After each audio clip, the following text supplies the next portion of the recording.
तुम्हा सर्वांचं स्वागत आहे। आज मी आहे फिटनेस झोन लेडीज व जेंट्स हेल्थ क्लब वाशिम येथे। आपण बघत आहोत की दरवर्षीप्रमाणे याही वर्षी सुद्धा फिटनेस झोन या क्लबच्या वतीने बॉडी बिल्डिंग स्पर्धेचं आयोजन आपल्या वाशिम नगरीमध्ये करण्यात आलेलं आहे। आशिष रामू ठाकूर यांच्या वतीने हे आयोजन करण्यात आलेलं आहे। आपण त्यांना विचारूयात की यामागचा त्यांचा उद्देश नेमका काय आहे, याची रूपरेषा कार्यक्रमाची कशी राहणार आहे। सर खूप खूप स्वागत आहे तुमचं आमच्या चॅनलमध्ये। नमस्कार। जसं आता मला वाटते भरपूर वर्षांपासून आपण ही स्पर्धा ऑर्गनाइज करताय, आयोजित करताय। चौथं वर्ष आहे। अच्छा 4 वर्षांपासून आपण लगातार हे सगळं करताय। उद्या जी स्पर्धा इथे होणार आहे वाशिम मध्ये, त्याचं नियोजन तुम्ही कशा प्रकारे केलेलं आहे, त्याची रूपरेषा नेमकी काय राहणार आहे? बघा मॅडम, या माझे विदर्भ स्तरीय बॉडी बिल्डिंग स्पर्धेचं 4थं वर्ष आहे आणि या स्पर्धेमध्ये संपूर्ण विदर्भातील कानाकोपऱ्यातील सगळे खेळाडू बॉडी बिल्डर्स इथे येतात।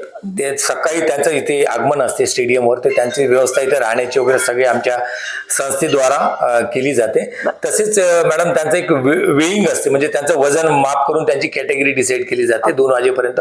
त्यानंतर 6 वाजतापासून या कार्यक्रमाचे जे मुख्य आयोजक आहेत आपले वाशिम मंगरुळपीर मतदारसंघाचे आमदार, विद्यमान आमदार श्याम रामचरणजी खोडे हे यांच्या माध्यमातून सुद्धा हे कार्यक्रम होते। त्यांचं सहकार्य आम्हाला भरपूर लाभलेलं आहे। त्यामुळे ते आले की हा कार्यक्रम संध्याकाळी 6 वाजता सुरू होतो। सर, या स्पर्धेमागचा नेमका उद्देश काय आहे? 4 वर्षांपासून आपण हे सगळं का बरं करताय, यामध्ये काय कारण आहे? मॅडम बघा, बॉडी बिल्डिंग स्पर्धा असो किंवा कोणत्याही खेळ असो, जे काही स्पर्धा असतात, याच्यामुळे जे युवा लोकांना जे एक प्रोत्साहन मिळते किंवा त्यांच्या त्या खेळाला एक प्रोत्साहन मिळावं, बॉडी बिल्डरचं प्रोत्साहन मिळावं। वाशिम मध्ये एक माझा जिम नाही, माझा फिटनेस झोन जिम साठी हा कार्यक्रम नाही, तर वाशिम मधले जेवढे काही जिम आहे तर प्रत्येक जिम मध्ये जास्तीत जास्त बॉडी बिल्डर्स जावे व तिथनं वाशिम जिल्हा करता बॉडी बिल्डर्स निर्माण व्हावे, या उद्देशाने आम्ही या स्पर्धेचे आयोजन करत असतो। बिलकुल। आता तुमचं जसं फिटनेस झोन क्लब आहे, एवढ्या वर्षांपासून कार्यरत आहे, तुमचं एक जिम आहे, तर या जिमला या स्पर्धेचा काही फायदा होतो का, किंवा मग त्या दृष्टिकोनातून तुम्ही ही स्पर्धा ठेवताय का? नाही मॅडम, बघा, फायदा जिम मध्ये मुलं आले तर फायदा नक्कीच होतो, पण फक्त एका माझ्या जिम मध्ये मुलं यावं, माझा फायदा व्हा, हा उद्देश मुळीच नाहीये। वाशिम मध्ये आज पहिले जेव्हा मॅडम आम्ही जिम स्टार्ट केला तर वाशिम मध्ये मोजके 3-4 जिम होते।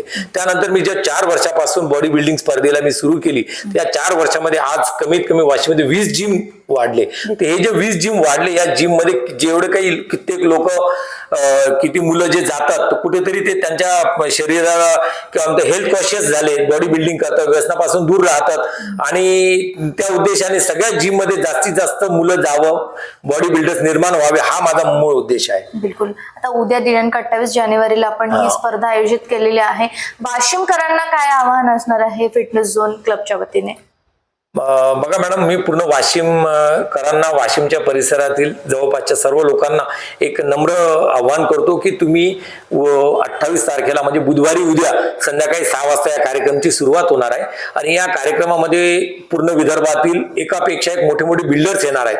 त्यांनी खूप अतिशय मेहनत करून आपल्या जिभेची जी चौक असते त्यांना सगळं सोडून त्यांनी खूप कष्ट करून आपली बॉडी, एक सुंदर बॉडी निर्माण केलेली असते।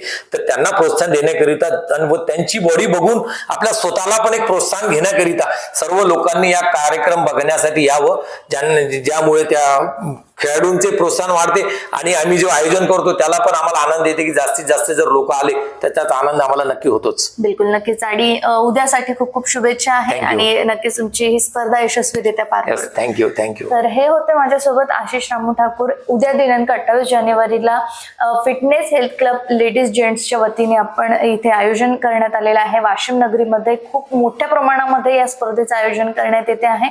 मी सुद्धा तुम्हाला आवाहन करते आहे की नक्कीच वाशिमकरांनी जास्तीत जास्त संख्येने या स्पर्धेचा लाभ घ्यावा आणि नक्कीच बघण्यासाठी तरी एकदा जरूर यावं।